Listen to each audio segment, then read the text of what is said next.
मैं बहुत ज़्यादा बात नहीं करूँगा। आप लोगों को देख करके मुझे एक कहानी याद आती है। कहानी मेरी बहुत प्रिय कहानी, मैं ऐसा सुनाता रहता हूँ। मुझे सुनकर कि मेरे छोटे बच्चे लोग भी सुनाते रहते हैं, तो वही मैं कहानी बता करके अपनी बात विराम करूँगा। कहानी आज के संदर्भ के लिए आपके लिए बड़ा प्रेरणादायी हो सकती है। कहानी मैंने इस यात्रा में भी कई जगह सुनाया है और मैं अक्सर उसको सुनाता रहता हूँ। कहानी मैं डॉक्टर साहब का नाम लेना भूल गया था, डॉक्टर कुलेश्वर जी का, और मैं इधर चंद्रा जी का नाम लेना भूल गया था। चंद्रा जी को बहुत धन्यवाद। विनोद कुमार जी का नाम लेना भूल गया था, इनको धन्यवाद। और बच्चे जो ये साउंड सिस्टम है जो चला रहे हैं, आप सबका भी धन्यवाद। हमारे साथ एक पत्रकार चले, उनका भी धन्यवाद। तो मैं एक आपको कहानी बताना चाहता हूँ। कहानी एक जंगल की है। एक जंगल होता है, वह हजारों साल पुराना जंगल है। हजारों सालों से वह जंगल बहुत सारे लोगों को जीवन दे रहा था। उस जंगल में रहने वाले पशु पक्षी उस जंगल का फल खा करके अपना जीविका चलाते हैं। न केवल पशु पक्षी बल्कि बहुत सारे मनुष्य लोग भी, मानव जाति के लोग भी उस जंगल से लाभ ले रहे हैं।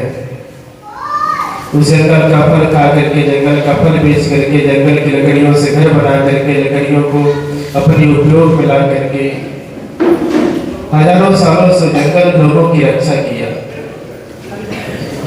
जब भी किसी को ठंड लगी, जंगल ने उन पशु पक्षियों के साथ मानव जाति को बचाया।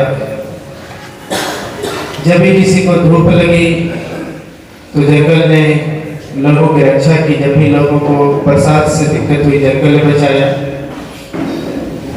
हजारों सालों से जंगल लोगों को बचाता हुआ आ रहा है।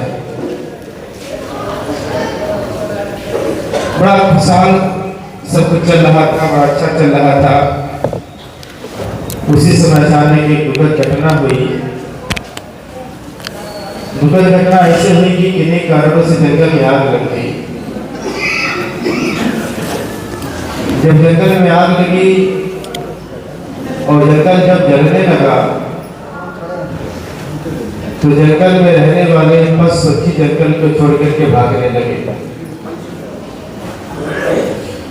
जंगल की लपटें, जंगल की आग बहुत तेज फैलने लगी।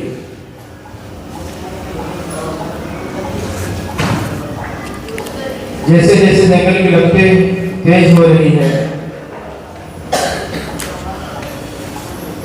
जंगल पे संकट जैसे जैसे गहरा रहा है, जंगल से लाभ लेने वाले लोग ऐसे ही जंगल को ऐसे छोड़ दे रहे हैं। जंगल जल रहा था, लोग भाग रहे थे। जंगल के लोग परवाह नहीं कर रहे थे। उसी समय छोटी सी चिड़िया आती है और लोगों को आवाज लगाने लगती है, कहती भाइयों रुको, बहनों रुको, इस जंगल को बुझाओ। ये जंगल हजारों सालों से हमारी रक्षा किया है। हमने इस जंगल से बहुत लाभ लिए हैं, हमारी पीढ़ियां लाभ लेती रही है। अगर ये जंगल बचा रहेगा तो हमारी पीढ़ियां हजारों सालों तक और लाभ लेंगी। ताकि जंगल बचना चाहिए, जंगल जलना नहीं चाहिए। चिड़िया के आवाहन का, चिड़िया के आग्रह का किसी भी कोई प्रभाव नहीं, कोई उसकी बात नहीं सुन रहा है। जंगल के जलने का किसी को चिंता ही नहीं हो रही, ऐसा लग रहा है। चिड़िया बहुत कृतज्ञ थी, एहसान मानने वाली थी। उससे रहा नहीं गया जंगल का जलना। चिड़िया उड़ करके जाती है थोड़ी दूर पे नदी था, वहां से अपने चोंच में पानी भर के लाती जंगल पे डाल रही है। फिर दौड़ के जाती है, फिर चोंच में पानी भर के लाती, फिर जंगल पे डाल रही है। ऐसे बार बार जंगल से नदी जाती है, नदी से पानी लेकर आती है, जंगल पे डालती है। इस समय ऐसे होता कि जंगल की लपट बहुत ऊपर उठ गई।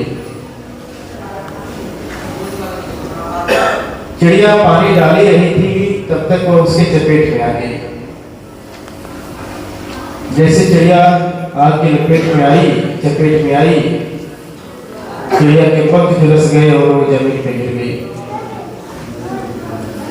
जब चिड़िया जमीन पर गिरी तो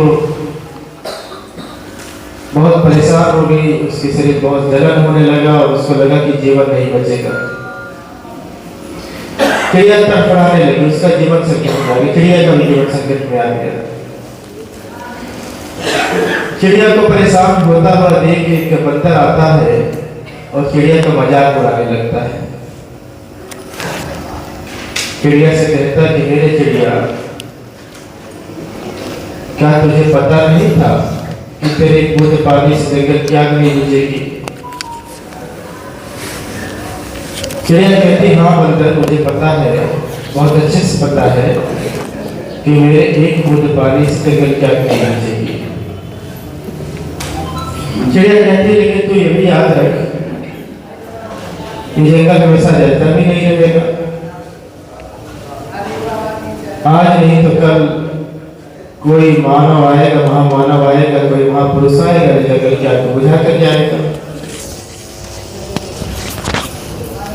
तो एक बात याद रखो, जब कभी जंगल बुझेगा और कोई लेखक इतिहासकार आकर के जंगल के जलने और बुझने के इतिहास लिखेगा,